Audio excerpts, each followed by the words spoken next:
आइए आज हम समझते हैं कि हमारा माइंड कैसे हमारी ज़िंदगी को कंट्रोल करता है।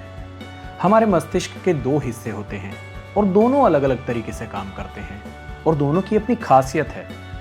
कुछ लोग इन्हें ऑब्जेक्टिव और सब्जेक्टिव मन कहते हैं, कुछ चेतन और अचेतन मन कहते हैं, कुछ जागृत और सुषुप्त मन कहते हैं, कुछ पुरुष मन और स्त्री मन कहते हैं। हम अपनी डिस्कशन में चेतन यानी कॉन्शियस और अवचेतन मन यानी सबकॉन्शियस वर्ड का यूज करेंगे।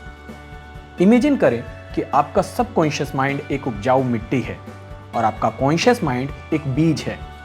अब आप जिस भी तरह का बीज अपनी जमीन में डालेंगे उसी तरह के एक पौधे के रूप में आपको रिजल्ट मिलेंगे। अगर आम का बीज डाला तो आम होंगे और अगर कैक्टस का डाला तो ऑब्वियसली कैक्टस होंगे। इसी तरह आप अपने चेतन मन से जिस तरह के विचार अचेतन मन में डालेंगे, अचेतन मन उन्हीं विचार रूपी बीज को बड़ा सा रिजल्ट बनाकर आपके सामने ला देगा। अब सवाल ये उठता है कि क्यों कोई गलत पौधे या रिजल्ट का बीज अपने अचेतन मन में डालेगा, और जवाब ये है कि क्योंकि ज़्यादातर लोगों को ये पता ही नहीं चलता कि कब और कैसे ये कंडीशनिंग हो जाती है और कैसे हम अनजाने में गलत इंस्ट्रक्शन के तौर पर अचेतन मन में वो डाल जाते हैं जिसके रिजल्ट्स हम नहीं चाहते। तो आइए समझते हैं कि कैसे सीडिंग और कंडीशनिंग होती है सबकॉन्शियस माइंड की। कभी गौर किया है कि जब हम कोई गाड़ी या कोई भी नई चीज खरीदना चाहते हैं और जब हम उसके बारे में सोचने लगते हैं तो धीरे धीरे हमें सब जगह वही चीज या वो गाड़ी दिखाई देने लगती है। एग्जाम्पल के लिए अगर हम BMW गाड़ी खरीदने की सोचते हैं तो पूरी सड़क पर BMW ही दिखाई देने लगेगी। इनफैक्ट ज्यादातर लोगों को कलर भी वही दिखाई देगा जो वो लेने की सोच रहे होते हैं। तो क्या सड़क पर से बाकी सारी गाड़ियां गायब हो गई या फिर अचानक से BMW ही ज्यादा बिकने लगी? नहीं, क्योंकि हम लगातार उसी गाड़ी के विचार हमारे अचेतन मन में अनजाने में डाल रहे हैं, इसलिए अचेतन मन वही चीजें बड़ा बड़ा कर हमें दिखा रहा है।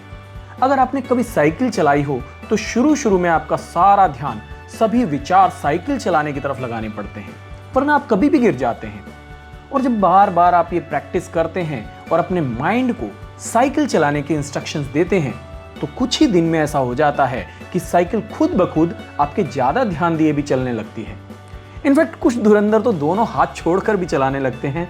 वेल, मैंने भी चलाई है। दोनों बातों से ये बताने की कोशिश की है कि जब हम अपने सबकॉन्शियस माइंड को बार बार किसी बात की इंस्ट्रक्शन देते हैं तो वो बात सबकॉन्शियस माइंड में उतर जाती है एक बीज की भांति, और सबकॉन्शियस माइंड खुद ब खुद उसके रिजल्ट्स प्रोड्यूस करने लगता है। अब नेक्स्ट पॉइंट ये है कि सबकॉन्शियस माइंड क्या इतना पावरफुल है? तो जवाब है कि हाँ, ये साइंटिफिकली प्रूव हो चुका है कि हम दिमाग का बिल्कुल थोड़ा सा हिस्सा कॉन्शियस माइंड के तौर पर यूज कर पाते हैं और 90% से भी ज्यादा हिस्सा हमारा सबकॉन्शियस माइंड यानी अचेतन मन होता है, जो कॉन्शियस माइंड की रिपीटेटिव इंस्ट्रक्शन पर खुद ब खुद काम करने लगता है। ये ऐसा मान लीजिए कि आपका चेतन मन एक जहाज का कैप्टन है और उस जहाज को चलाने वाले सारे लोग आपका अचेतन मन। तो अगर कप्तान ने एक बार अच्छे से उस जहाज को चलाने वाले मन को किसी डायरेक्शन में जाने की इंस्ट्रक्शन दे दी तो पूरी टीम जहाज को उसी डायरेक्शन में ले जाने में लग जाएगी, फिर चाहे टीम कितनी भी बड़ी हो, क्योंकि उसका काम यानी टीम का काम कप्तान की इंस्ट्रक्शन फॉलो करना है। यही वजह होती है कि हमारे अचेतन मन जिसमें अपार शक्तियां हैं, पर अगर हमने अपने चेतन मन से एक बार अच्छे से कुछ इंस्ट्रक्शन दे दी उसे, तो वो उसी डायरेक्शन में काम करेगा और अपनी सभी ताकतों को जहाज की उस टीम की भांति आपकी इंस्ट्रक्शन फॉलो करने में लगा देगा। और मजे की बात यह है कि अचेतन मन को शब्द से ज्यादा विजुअल्स समझ आते हैं, यानी कि अगर आप अपने मन में बार बार जो चीजें देख रहे हैं वो उसी डायरेक्शन में काम करने लगेगा। उसे ना शब्द समझ नहीं आता, तो अगर आप बार बार ये सोच रहे हैं कि मुझे उस फलाना आदमी से नहीं मिलना, मुझे उस फलाना आदमी से नहीं मिलना, तो भले आप नहीं मिलना चाह रहे हो, पर ये सोचते हुए बार बार उस आदमी की इमेज अपने माइंड में बना रहे होते हैं, जो रिपीटेशन की वजह से अचेतन मन में चली जाती है। और ना चाहते हुए भी वो व्यक्ति आपके सामने आ ही जाएगा, क्योंकि आपके अचेतन मन की शक्तियां उसे वहां ले आई।